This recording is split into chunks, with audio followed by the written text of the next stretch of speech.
Welcome back to the studio, Rhi. Thank you so much. Good to be Excited here. to be here. We were thinking about what to talk about this week, and we were really trying to avoid talking about the Astronomer CEO story. I know. Do you know what I posted about that when it was quite new? Like it had just gone. You were live fresh. on- You were hot. I felt fresh, and I actually had already posted that day, but I was like, "Screw you, I'll go. I'm gonna go again."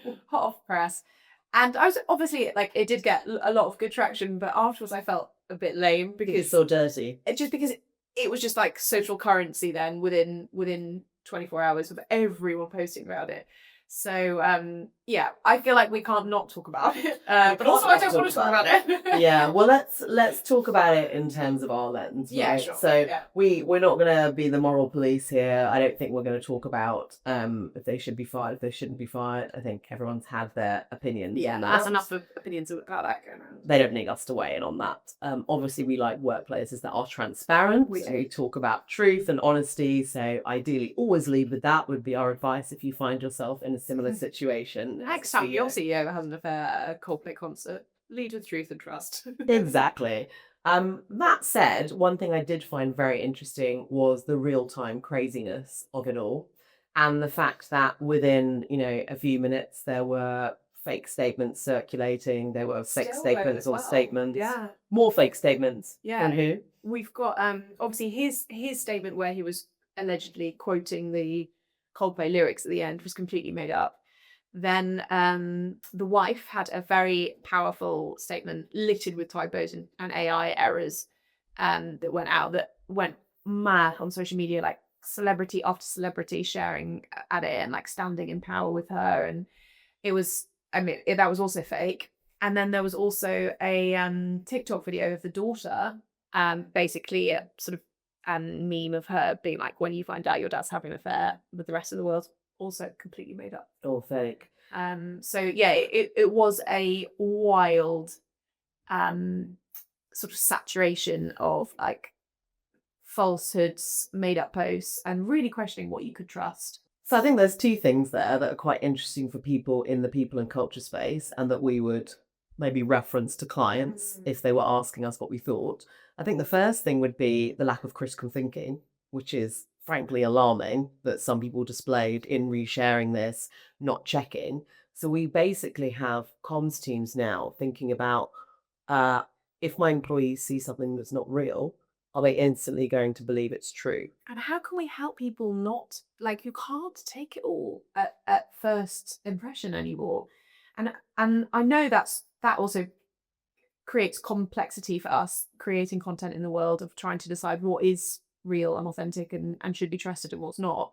But I was really surprised with how many people believed and shared it. People that like my friends and like professional colleagues thinking these things were true.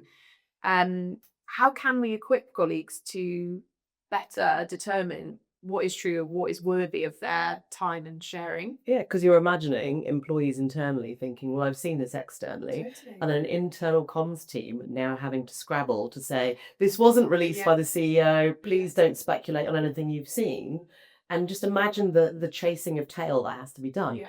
Are we getting to a stage where comms teams are going to have a marker of official comms, like you have the sort of, validated tick on social media platforms to say, this is an official statement. How do you avoid plagiarism with that? How do you create those cues or tells, almost those Easter eggs within your comms that your colleagues will now need to look for to know that it is something official? I love the idea of how do you create trust Easter eggs in what you do? It's a bit like when you get a letter from your bank and you're now told to look out for, well, it wouldn't come from this email, or, it wouldn't have this header, or we'll never contact you during these hours.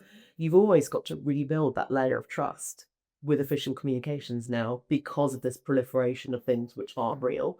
So there's that. And then, of course, you get into the fact that there's the real-time nature of this. So now as employer brand professionals, as communications professionals, we have to work faster than the internet, and faster than an internet that is now powered by AI and people who are generating things which are untrue, that can spread at pace. And in this case, I think a critique that could be made, with all validity, is that I don't think the astronomer team moved quickly enough. And I have sympathy with them. What an absolute nightmare it must have been. But when you see that level of false narrative just proliferating the internet, you do need to move a bit quicker than they did, I think. Definitely. And that requires you to have a comm system that says, in the event of crisis, we will always communicate in this way, or these are the people who are empowered to communicate on the company's behalf. This one would have been incredibly difficult for them to navigate because of the people that are involved. At the same time, you need to have those systems in place to move fast. And comms teams actually need to be able to use AI to deliver those messages and spread that content as quickly as the external factors that are at play. And so what I think we're probably seeing as well is teams that don't have those closed AI systems. They don't have, ways to access the tone of voice of the company quickly. They don't have that sparring partner they can use in the same way that someone's using AI externally. Yeah, I think you've got the technological side of it there, but I think you've also probably got a cultural side that slowed them down. Because how when it's the people at the very top of your tree, what norms and patterns are around them that would enable you to act in spite of that? What kind of culture do you need that has the ability to move quickly even when the subject matter is the boss? And I imagine their board was involved as well. So it was right. It'd Yeah. now be a comm statement signed off by the board. Yeah, And the reality is, our world moves faster than that. 100%. There has to be systems in place to circumnavigate that where you can. I did see that eventually a statement was put out by the now CEO, who actually is the co-founder and former chief product officer, so someone that has poured years of his life into this business. And they've got this statement proudly on his LinkedIn and on their website as a pop-up on every page you go on. Interestingly, it refers to, even in the most sort of peculiar of circumstances, Astronomer is now a household name. Yeah. And also refers to, they've been through hard times before. They talks about that the bank that they used was one of the main ones during the financial crash, etc., etc., etc., and they will survive again. Not much talk of culture. A really interesting lack of conversation on values, culture, standing by what we believe in. Impacts on colleagues. Especially as a co-founder, I thought if anyone was who had sort of the right to say this is who we are, this is what we believe, I thought there might be something, but there wasn't. What I did respect was the we're now a household name, so we're in this place, we're gonna make the most of it. Yeah, I respect the kind of audacity, I guess. And they are a household name now. I'd never heard of them before. I don't either. No. So whilst I do respect the sort of audacity to be like, yeah, we're a household name and now we're gonna milk it, baby. Which wasn't, to be fair to him, was not quite his tone. Sorry, Pete, if you're listening to this. But it did make me think, well, this is interesting because you don't get to choose when you become a meme, right? But you do get to choose what you do with your culture in the aftermath of it. And if you were going to do something, sort of stand on business, if you were going to say, this is who we are, this is who we're not, or this is a new thing that we're doing or trying, you've got the eyes of the world watching.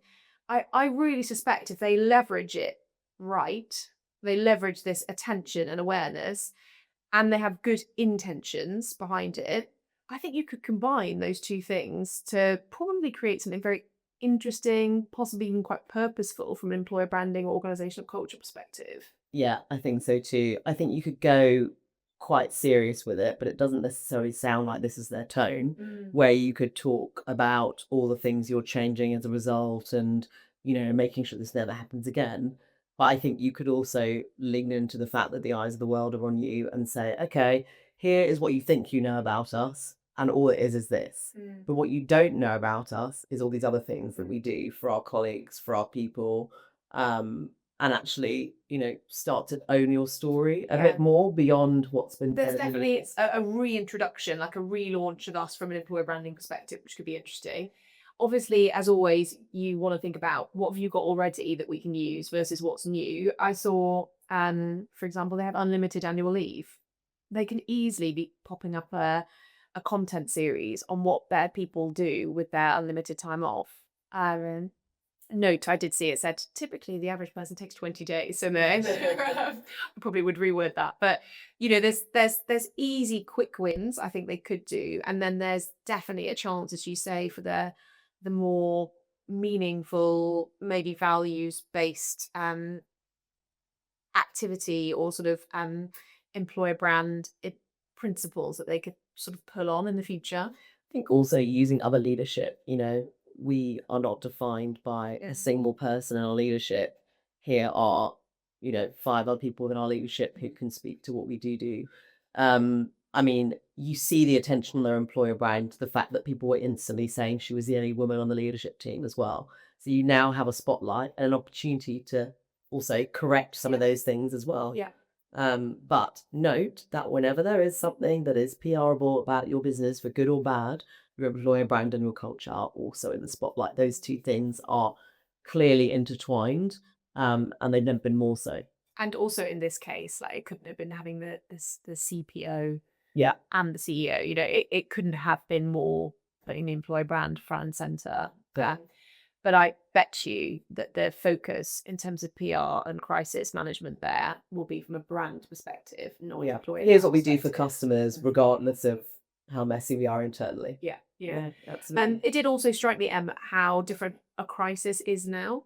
I can remember working on crisis cons like 10 years ago, and the advice you would give, I mean, to maybe some of the principles would be the same in terms of like how to handle it, but gosh, like the very nature of a crisis has changed so much, and I think that I really am curious as to how many brands, internal communication teams, PR teams, and employer brand teams actually have a process for crisis that is up to date and would stand the test of AI, trolls, memes, the global press that can be shared on like every social media I site I've imagine ever seen. almost none.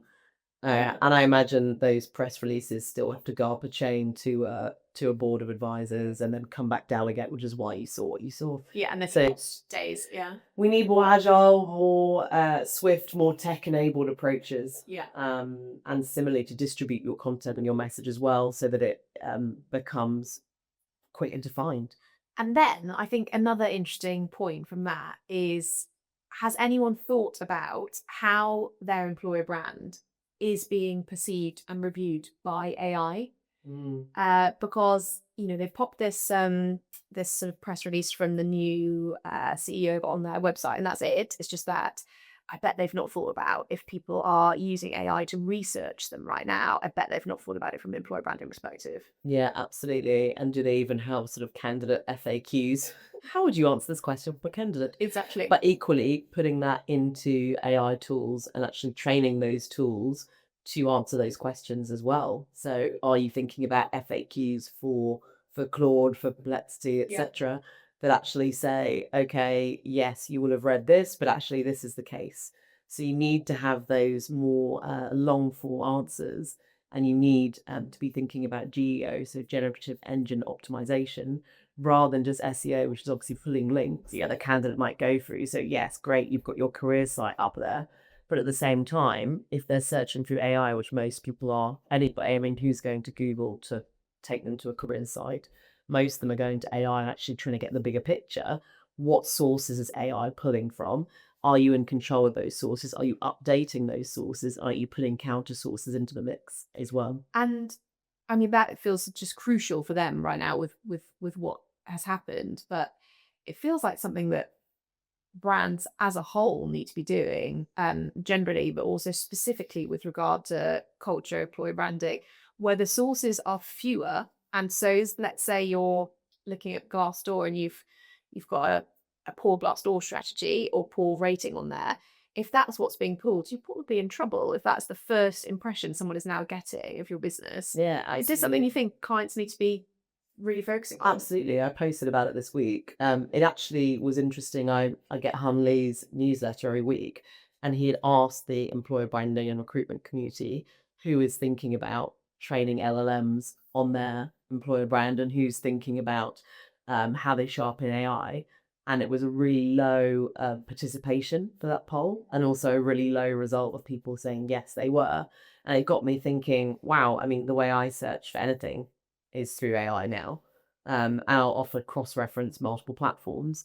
So we are in a whole new world of the way that candidates will get information, and we're just not thinking ahead to that. We're still thinking in really traditional terms about updating our own channels instead of thinking about how AI is reflecting back our employer brand. And that needs to be done through content, through more long form, through more structured Q&As, so that the AI is basically being trained to answer questions on your behalf as well in the way that you would have them answered. How fascinating. I would suggest that employer branding teams are way behind that. And it just shows how quick this has moved, because we weren't even having this discussion a year ago. Yeah. But yeah, it's I did ours, for example. So I was asking Perplexity how it perceived us as a business and us as founders, etc. Okay. But a lot of the sources it's pulling from are not just our site, but they're from our content. Right. So they're from these. So as a blogs, context, they're from them. rich business, it feels like it's got a more 360 view. It starts to work. It's still not perfect. I mean, some of the places it was pulling from were sort of old interviews I'd done and stuff like that. But at the same time, it has more sources of us talking about the business in a long form way that it can pull from. So I think we should be advising all of our clients on that, thinking more about quality content, richer content, and the kinds of answers to questions candidates will be asking AI tools. And I think it's the proliferation of that content as well. Like, if you want to be seen as a sustainable business, it won't be enough to have an ESG page on your careers site. You will then need multiple, many different types of content proving that you actually do value sustainability and what you do in it. It won't, for a lot of clients, it will be start on the careers page and then a bit of a blog here and there, and that won't work going forward. It will feel quite like an empty volume, quality, trusted sources, and different authors, I suppose, as well. Then back comes the importance of employee social advocacy. Fascinating. Right. What interesting. That definitely feels like next generation level of thinking that I think a lot of brands will need to get on with in the next year.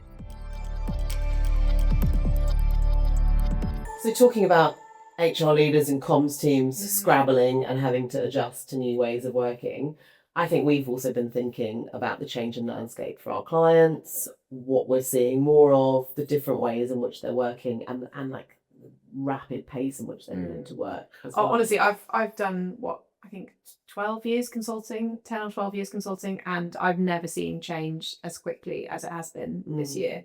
Even in the time that it took me to have a baby and come back, those 6 months, I came back and was like, whoa, this feels different. It feels different in terms of what's expected of our clients as well. They're expected to use more AI, but they're not necessarily being told what the parameters are within which being trained is like how to use it effectively, because it's not the case of just switch it on and suddenly you're excellent. Like there is a skill to being able to use it and learn it that I don't know a single client yet that's actually been through some sort of professional training with this is how to get the most out of it for your role, for your personal brand, for your management style, like that. No. That's a need. So do more with less. You have technology, but you might not actually understand how to use it. I see a lot of clients also where they can obviously only use one specific tech platform or AI platform in a specific way. So they're not actually able to use their tool of choice, for example, as well. Anyway. So they need to work within closed systems. They're also being told to in-house more and work with whisper consultants. Less and less. We'll talk more about that in a minute. They're also being really, cost conscious, which is smart, but I think they're also being asked to prove the impact of every penny they spend, which is, really difficult sometimes because some of that has longer tail impact on the business that you don't see right away.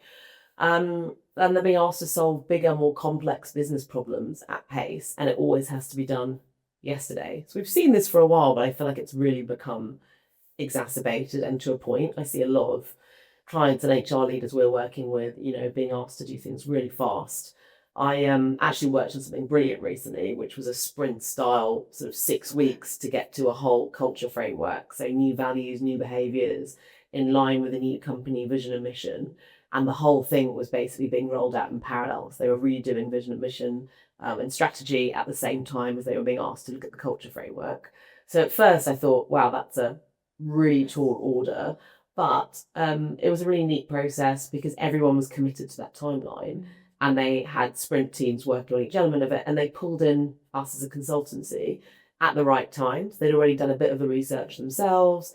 It was like, right, we need to go from A to B really quickly, but we're going to be on hand. We had, a meeting every week. Yes, They you were were completely available. embedded in that business, and that's what enabled you to get to that outcome. Yeah. And then I was there supporting them with the leadership teams, going into those meetings and making sure that we could get through each gate of leadership approval and making sure everyone was sort of on board as well. And actually it worked really well, and it made me really think we can also work differently. We can be more flexible. And I posted about this on LinkedIn this week. I think clients need more agility from their teams, more embedded partnerships, and the ability to have someone come in and just help you 10x what you're doing.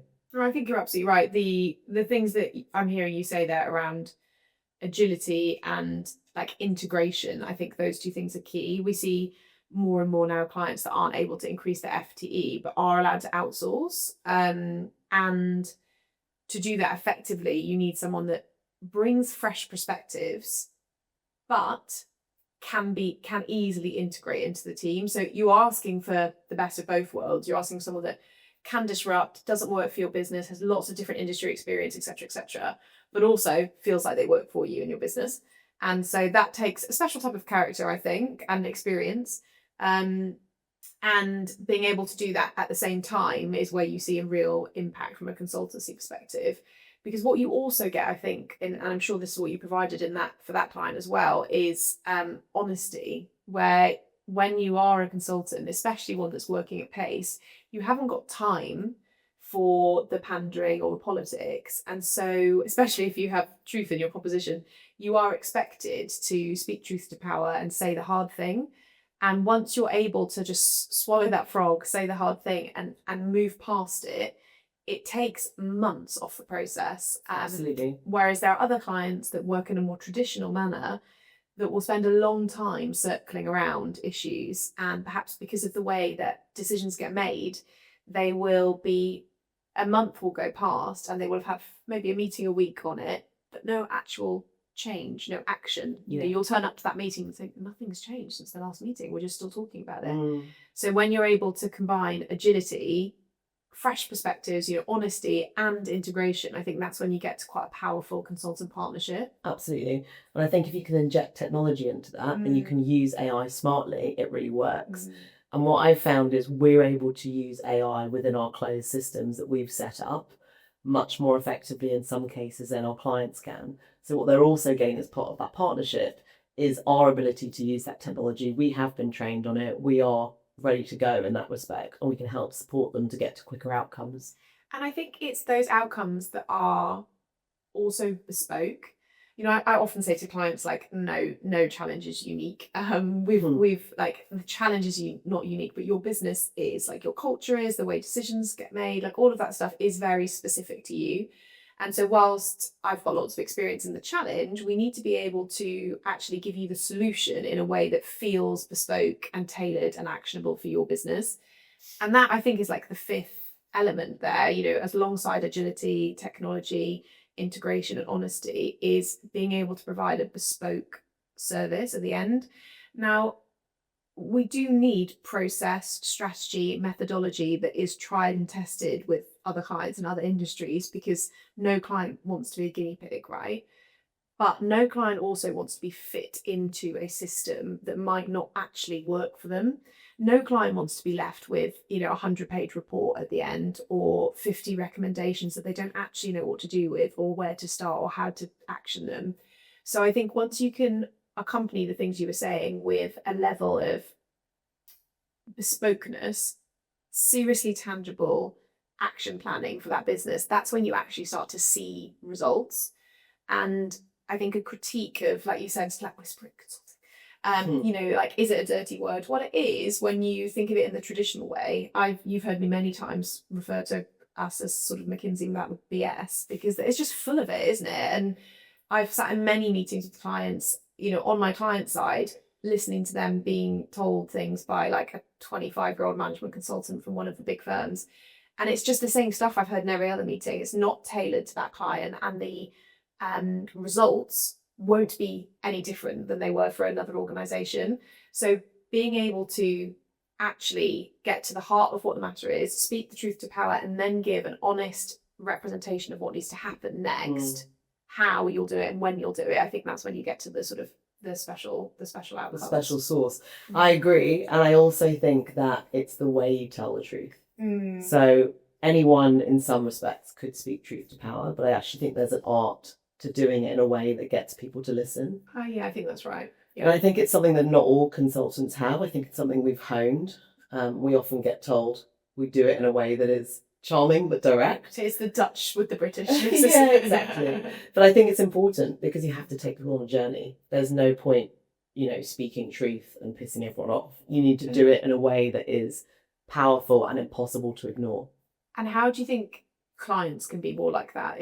If how would you advise a client to be more powerful, to be impossible to ignore? Tell a story. So I think there's always storytelling at the heart of this. You have to take people in the boardroom on that journey. They have to understand the burning platform. What's at stake here? Why is this mission critical? How can I prove that it is? What happens if we change? What happens if we don't? What's the opportunity that you're missing out on if you don't do this? Everything has to feel like a pitch. I used to work in creative industries, and it was always about, you've got 5 minutes to hook them with a story. Less now because people's attention spans are even shorter. So how are you walking in there, telling them exactly why they should sit up and listen to what you have to tell them, telling them in detail why it matters, and then telling them what you've told them and what action you're asking for from them. What do you think in terms of speaking truth to power, which is something that we have no problem with because we don't have skin in that game? So we don't feel afraid to tell the CEO what he or she needs to hear, because that's why we're here. And also we're so honest about that we do speak truth to power, that it's also what they expect from us by the time we get into that room. It is something that clients struggle with. And sometimes I feel a bit sorry for clients that they could say the same thing as the consultant, but the senior leadership team really are only listening to the consultant.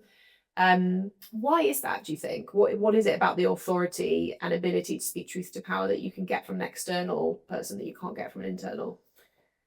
I think we are in uncertain times. I think there's a risk associated with it. And conversely, I think AI is not helping with that either, because everything should feel like it's based on a tool's opinion. Or a data-driven opinion. It's like very objective. Very objective. What should I do next? Tell me, please. Outsource my brain. In bullet points. And I think that element of bold risk-taking has to come from human instinct and experience. I read somewhere that AI is ageist. I think it was a David Hyatt quote. And it was basically saying that if you don't have those years of experience, you're not able to take what AI tells you and interpret it and take those bold leaps. I thought that was quite an interesting take. And I think for many clients, we are living in a less age of risk aversion because everyone's playing it safe because they don't know where the next curveball is coming from. So to ask them to take that leap is difficult. Yeah, on a personal level. Yeah. What do you think the future of consulting is? I think it should feel like a toolkit, a toolbox, something you can reach into and pull out those flashes of insight or support or expertise, because we're used to everything on demand. We're used to being able to get our groceries on demand, or have a handyman come to our house, or have a therapist when we need them 24 hours a day. I think you're going to see consulting going the same way. Clients don't want to sit through a huge scope of work and, be forced into a customized methodology that doesn't feel right for them. I think they want to feel like they have consulting on demand when they need it, the right experts at the right time, who they can trust, who will tell them the truth, and who can go faster and be 10x because of technology as well. So super tailored, super bespoke, super specialist, and super effective with AI. Exactly.